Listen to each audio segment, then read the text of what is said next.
Chapter 1 of the Martyr of the Catacombs. Author unknown. Chapter 1 The Coliseum. Butchered to make a Roman holiday. It was a great festival day in Rome.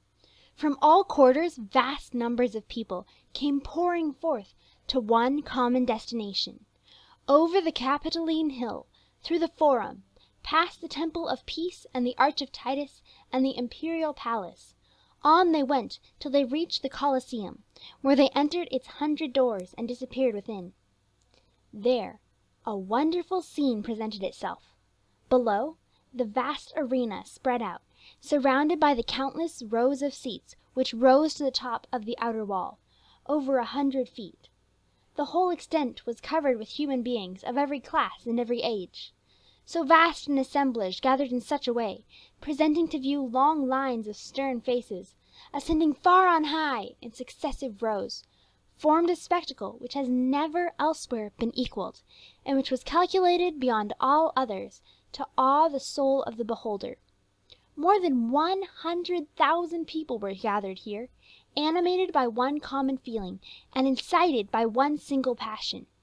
It was the thirst for blood which drew them hither, and nowhere can we find a sadder commentary on the boasted civilization of ancient Rome than this her own greatest spectacle. Here were warriors who had fought in foreign wars, and were familiar with deeds of valor, yet they felt no indignation at the scenes of cowardly oppression displayed before them. Nobles of ancient families were here, but they can find in these brutal shows no stain upon their country's honor.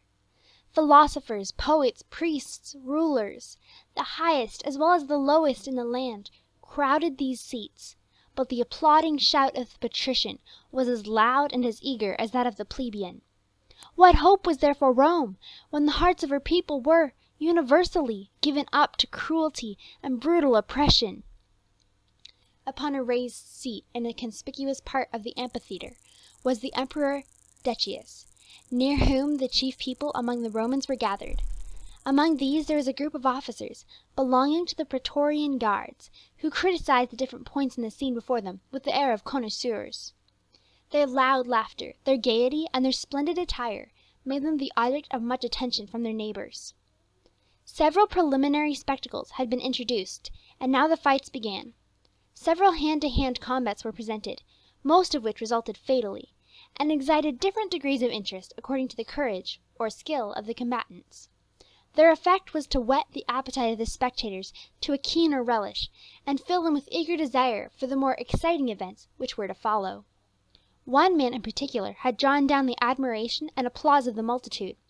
He was an African from Mauritania, of gigantic strength and stature, but his skill seemed equal to his strength. He wielded his short sword with marvelous dexterity, and thus far had slain every opponent. He was now matched with a gladiator from Batavia, a man fully equal in stature and strength to himself. The contrast which the two presented was striking. The African was tawny, with glossy curling hair and glittering eyes. The Batavian was light in complexion, with blond hair and keen grey eyes. It was hard to tell which had the advantage, so nearly were they matched in every respect. But as the former had already fought for some time, it was thought that the odds were rather against him. The contest, however, began with great spirit and eagerness on both sides. The Batavian struck tremendous blows, which were parried by the adroitness of the other. The African was quick and furious, but he could do nothing against the cool and wary defence of his vigilant adversary. At length, at a given signal, the combat was suspended, and the gladiators were laid away, not through anything like mercy or admiration, but simply through a shrewd understanding of the best mode of satisfying the Roman public. It was well understood that they would return again. Now a large number of men were led into the arena. These were still armed with the short sword. In a moment they had begun the attack. It was not a conflict between two sides, but a general fight in which every man attacked his neighbor. Such scenes were the most bloody, and therefore the most exciting. A conflict of this kind would always destroy the greatest number in the shortest time. The arena presented a scene of dire confusion. 500 armed men, in the prime of life and strength, all struggled confusedly together. Sometimes they would all be interlocked in one dense mass. At other times they would violently separate into widely scattered individuals, with a heap of dead upon the scene of the combat. But these would assail one another again with undiminished fury. Separate combats would spring up all around. The victors in these would rush to take part in others, until at last the survivors had once more congregated in one struggling crowd. At length their struggles became weaker. Out of 500, but 100 remained, and these were wearied and wounded. Suddenly a signal was given, and 2 men leaped into the arena and rushed from opposite sides upon this crowd. They were the African and the Batavian. Fresh from their repose, they fell upon the exhausted wretches before them, who had neither the spirit to combine nor the strength to resist. It became a butchery. These 2 giants slaughtered right and left without mercy, until they alone stood upright upon the arena, and the applause of the innumerable throng came down in thunder to their ears. These 2 again attacked each other, and attracted the attention of the spectators, while the bodies of the wounded and slain were being removed. The combat was as fierce as before, and precisely similar. The African was agile, the Batavian cautious. But finally the former made a desperate thrust. The Batavian parried it and returned a stroke like lightning. The African sprang back and dropped his sword, but he was too late, for the stroke of his foe had pierced his left arm. As he fell, a roar of joy arose from 100,000 human beings. But this was not to be the end, for even while the conqueror stood over his victim, the attendants sprang forward and drew him away. Yet the Romans knew, and the wounded man knew, that it was not mercy. He was merely to be reserved for a later, but a certain fate. "The Batavian is a skillful fighter, Marcellus," said one young officer to a companion among the group which has been alluded to. "He is indeed, Lucullus," replied the other. "I do not think that I ever saw a better gladiator. Indeed, both of them were much better than common." "They have a better man than either inside there." "Ah, who is he?" "The gladiator Martyr. I think he is about the best I have ever seen." "I've heard of him. Do you think he will be out today?" "I understood so." The short conversation was interrupted by a loud roar which came from the vivarium, a place where the wild beasts were confined. It was a fierce and terrific roar, such as the most savage beasts give when they are at the extremity of hunger and rage. Soon iron gratings were flung open by men from above, and a tiger stalked forth into the arenas. He was from Africa, whence he had been brought but a few days previously. He had been kept 3 days without food, and his furious rage, which hunger and confinement had heightened to a terrible degree, was awful to behold. Lashing his tail, he walked round the arena, gazing with bloodshot eyes upward at the spectators. But their attention was soon diverted to another object. From the opposite side a man was thrust out into the arena. He had no armor, but was naked like all gladiators, with the simple exception of a cloth around his loins. Bearing in his hand the customary short sword, he advanced with a firm pace toward the center of the scene. All eyes were at once fixed upon this man. "Martyr! Martyr!" was called around by the innumerable spectators. The tiger soon saw him, and uttered a short savage growl of fearful import. Martyr stood still, with his eyes calmly fixed upon the beast, who, lashing his tail more madly than ever, bounded toward him. Finally the tiger crouched, and then with one terrific spring leaped directly upon him. But Martyr was prepared. Like a flash he darted to the left, and just as the tiger fell to the earth, he dealt a short, sharp blow straight to his heart. It was a fatal stroke.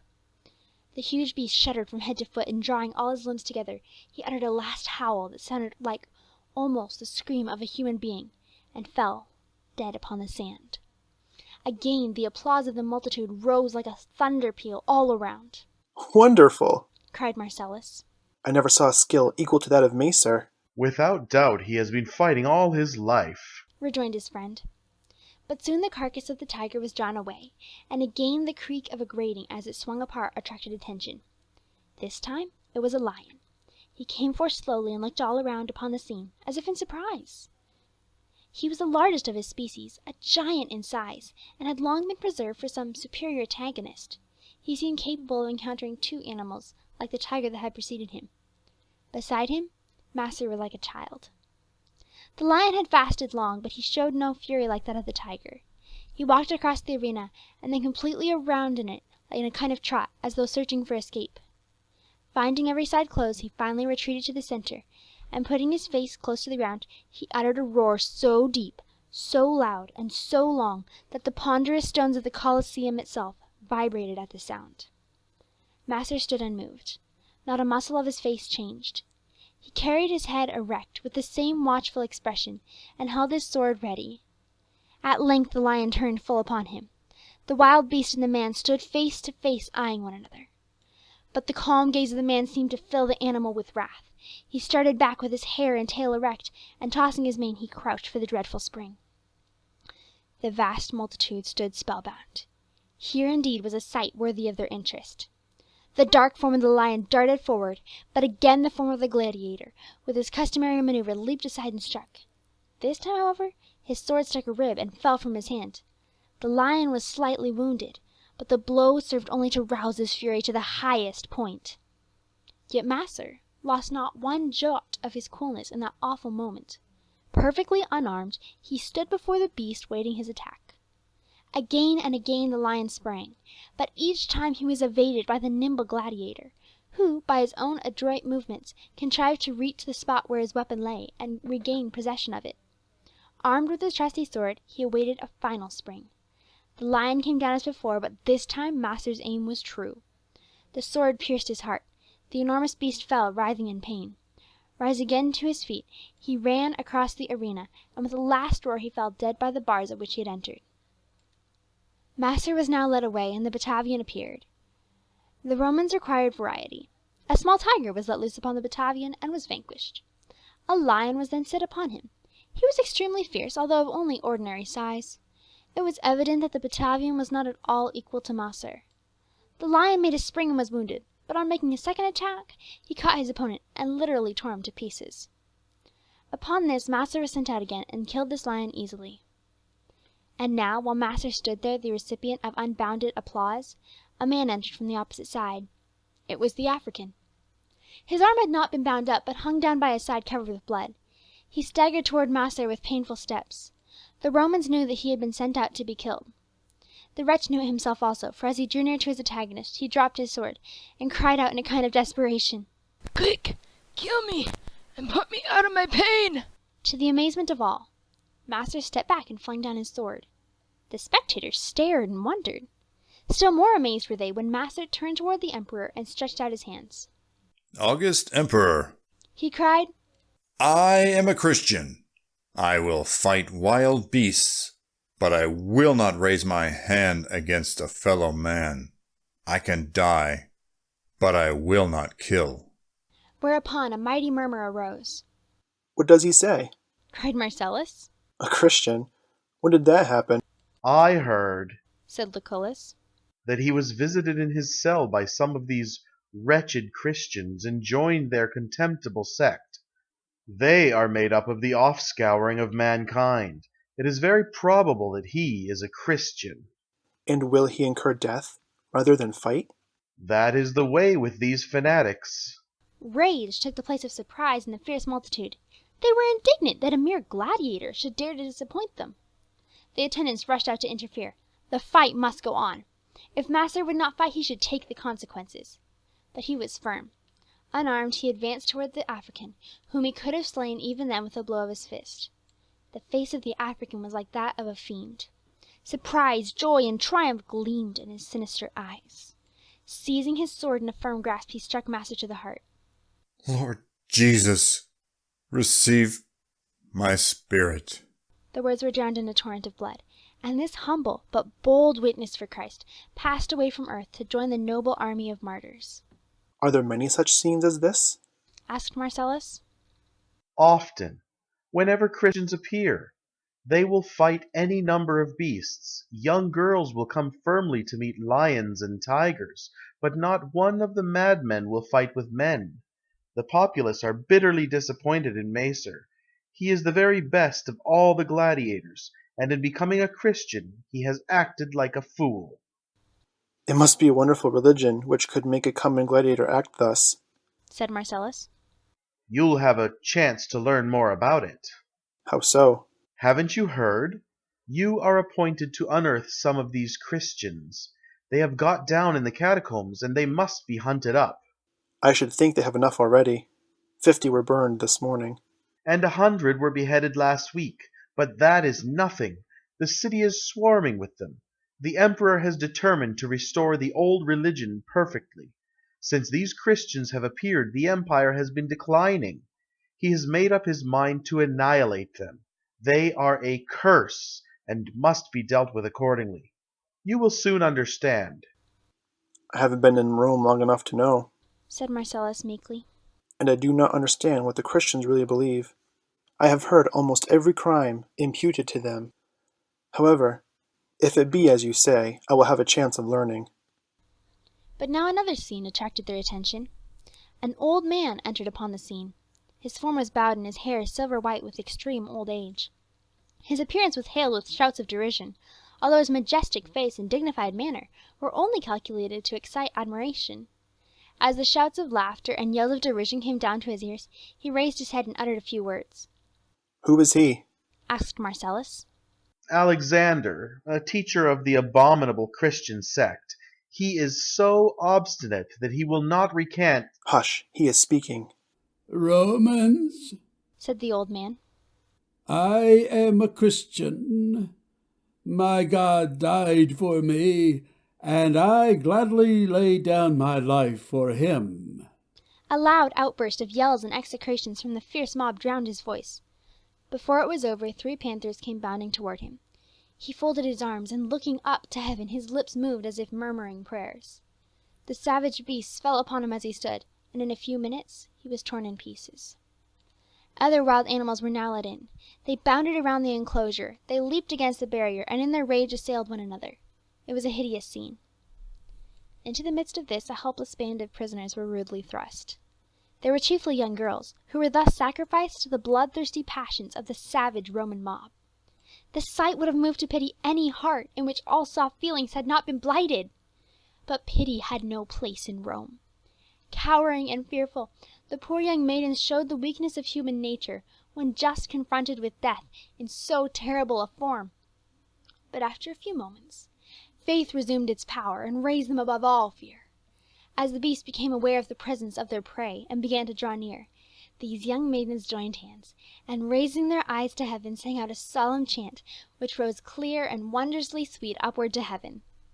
Unto him that loved us, to him that washed us from our sins, in his own blood, to him that made us kings and priests, to God and the Father, to him be glory and dominion, forever and ever. Hallelujah. Amen. One by one, the voices were hushed in blood and agony and death.